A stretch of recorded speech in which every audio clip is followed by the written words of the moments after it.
Halito! So today we're going to go over animal words. And so here are the list of the words.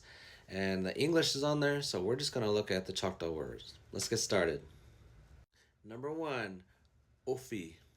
Ofi. Number two, katos. Katos.